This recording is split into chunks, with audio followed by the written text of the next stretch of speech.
ভাইয়ের সহযোগী অধ্যাপক, Bangladesh Institute of Governance and Management. আপনারও 3 মিনিট সময়, এবং প্রিসাইজলি টু দ্য পয়েন্ট আপনি বলার জন্য অনুরোধ করছি। ডক্টর জুবায়ের।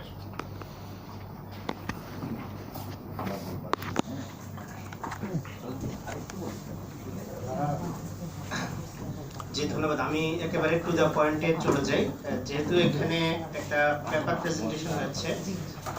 তো আমি একটু প্রথমে একটু সমালোচনা করি যে বিজ্ঞ মূল প্রবন্ধকার তিনি বিএনপির তারেক রহমানের কিছু বক্তব্য থেকে যে পলিসিগুলো এসেছে সেগুলোকে তিনি কোট করেছেন। এর বাইরেও কিন্তু বিএনপির 31 দফা এবং 2016 সালে বিএনপি একটা ভিশন 2030 2030 সালের একটা ভিশন, সেটা খালেদা জিয়া জীবিত থাকাকালীন সময়ে প্রেজেন্ট করে গিয়েছেন এবং এটা বিএনপি ওয়েবসাইটে এখনো আছে।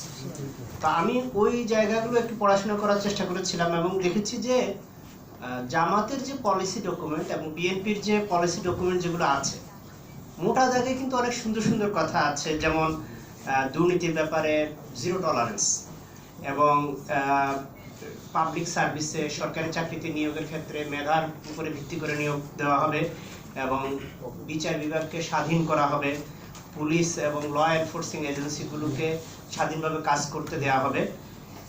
পাশাপাশি টেকনোলজি এবং ই গভর্নেন্স, লোকাল গভর্নমেন্ট, এই জায়গাগুলোতেও কিছু কথাবার্তা আছে। বাস্তবতা হলো যে আমরা যখন এই বিষয়গুলোকে তুলনা করতে যাব বিভিন্ন দল বা জোটের পলিসি হিসেবে, তখন একটা জিনিস আসে যে আসলে এই যে পলিসিগুলো তৈরি করা হয় এগুলো আসলে কতটুকু গবেষণা প্রসূত, কতটুকু আসলে বাস্তবসম্মত, এগুলো কতটুকু গবেষণাবদ্ধ। আবার দেখা গেছে যে যেহেতু এখানে অনেক সুন্দর সুন্দর চমৎকার কথা আছে, তার মানে বোঝা যাচ্ছে যে এখানে ভালো গবেষকবৃন্দ বা একাডেমিশিয়ানরা এটার সাথে জড়িত ছিলেন, কিন্তু সেটার সাথে কি আসলে পলিসি মেকার যারা, মানে মূলত রাজনীতিবিদ যারা সংশ্লিষ্ট দলের বা জোটের, তারা আসলে কতটুকু সম্পৃক্ত ছিলেন, তারা কি এগুলোকে ওন করেন কিনা, তারা কি আসলে সবগুলো মুখস্থ আছে কিনা বা বলতে পারবেন কিনা, বা তারা সেগুলো রাজনীতিক ময়দানে বলেন কিনা।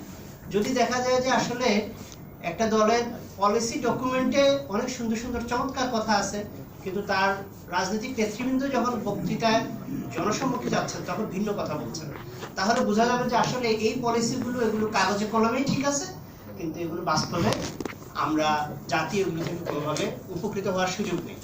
এবং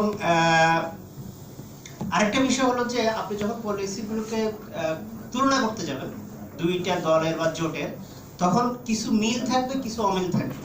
এবং আমি যদি বিএনপির যে মোটা দাগে যে তাদের ভিশন 2030 যেটা, সেটার সাথে যদি তুলনা করি জামাতের, তাহলে একটা জায়গায় বেশি বিএনপির কমতি আছে, সেটা হলো যে তারা ডিজিটালাইজেশন বা ডিসেন্ট্রালাইজেশন এই জিনিসটা জামাতের তুলনায় কম বলেছে। জামাত যেখানে গভর্নেন্সের ক্ষেত্রে স্থানীয় সরকারকে এবং ডিসেন্ট্রালাইজেশনটাকে অনেক বেশি ফোকাস করেছে, বিএনপি তুলনামূলক সেন্ট্রাল গভর্নমেন্ট এবং ইনস্টিটিউশনাল রিফর্মস এই বিষয়গুলোকে ফোকাস করেছে। আমরা যখন দুইটা দলের বা জোটের পলিসি পর্যালোচনা করবো, তখন আরেকটা বিষয় আমাদের খুবই গুরুত্বপূর্ণ, সেটা হলো যে আসলে এই পলিসিগুলো বাস্তবায়ন যোগ্যতা কতটুকু। এখানে ডক্টর ওয়ারেস তিনি কিন্তু বলেছেন যে আসলে কোনটা বেশি বাস্তবসম্মত, কোনটা কম বাস্তবসম্মত, সেই বিষয়গুলো ওনার কথা এসেছে। কিন্তু এই মুহূর্তে যেটা মার্তিয়া মমতাজ তিনিও বলেছেন যে এই মুহূর্তে আসলে রাজনৈতিক দলগুলো কি করছে, তারা কি আসলে তাদের যে পলিসি সেই পলিসিগুলো বাস্তবায়নের সাথে তাদের বর্তমান কর্মকাণ্ডকে কি সম্পৃক্ত করছে কিনা। যদি দেখা যায় যে সে ডকুমেন্টে বলছে যে আমি দুর্নীতি বিরোধী 0 টলারেন্স আমার পলিসি, কিন্তু আবার আমি দুর্নীতিবাজদেরকে যারা ঋণ খেলাপি জনগণের টাকা নিয়ে ব্যবসার নামে সেগুলো আর ফেরত দেয় নাই, এই ধরনের লোকজনকে আমি নির্বাচনে খুব বেশি ফোকাস করছি এবং তাদের প্রার্থিতা যেন টিকে থাকে সেটার জন্য বিভিন্ন ধরনের দেন দরবার করছি, তার মানে তো বোঝা যায় যে আমার কাগজে কলমে এক কথা আর বাস্তবে আরেক ধরনের কথা চলে আসছে।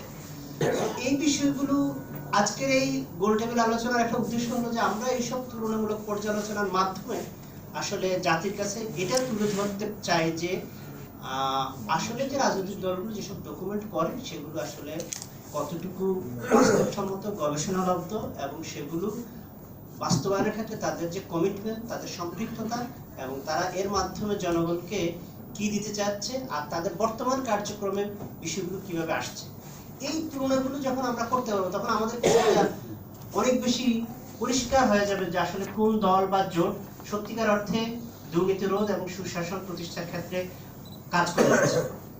আমাদের দেশে দুর্নীতির ক্ষেত্রে একটা অন্যতম বিষয় হলো যে ঘুষ, যেটা সরকারি অফিসগুলোতে হয়, কিন্তু বেসরকারি পর্যায়ে যেটা বড় ধরনের দুর্নীতি সেটা হলো চাঁদাবাজি।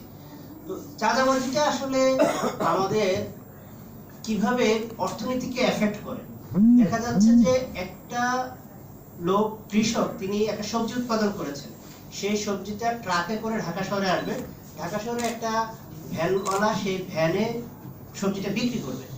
এখন প্রতিটা ধাপে যদি পরিবহন থেকে শুরু করে ভ্যানে বিক্রি পর্যন্ত প্রতিটা ধাপে যদি চাঁদাবাজি হয় তাহলে কি হবে, ওই সবজিটার দামই আমরা কৃষক যে দামে বিক্রি করছে তার চাইতে অনেক বেশি, কয়েক গুণ বেশি দামে আমাকে ঢাকা শহরে কিনতে হচ্ছে। এই যে বিষয়গুলো, এগুলো আসলে রাজনৈতিক দলগুলোর পলিসিতে, তাদের কার্যক্রমে, তাদের বর্তমান কর্মকাণ্ডে কিভাবে আসছে সেগুলোও কিন্তু আমাদের বিবেচনায় আসা দরকার। তো আমার মনে হয় যে এই ধরনের পর্যালোচনা, এই ধরনের মূল্যায়ন এবং তুলনামূলক আলোচনা যদি আমরা করতে পারি তাহলে আমাদের কাছে এটা অনেক বেশি পরিষ্কার হয়ে যাবে যে আসলে কোন দল বা কোন জোট তাদের পলিসিগুলো তুলনামূলক জনগণের জন্য, মানুষের কল্যাণের জন্য এবং সত্যিকার অর্থে দেশের দুর্নীতি প্রতিরোধ এবং সুশাসন প্রতিষ্ঠার ক্ষেত্রে ভূমিকা রাখতে পারবে। তো এতটুকু বলে আমি আমার কথা শেষ করছি। সবাইকে অসংখ্য ধন্যবাদ ডক্টর জুবায়ের।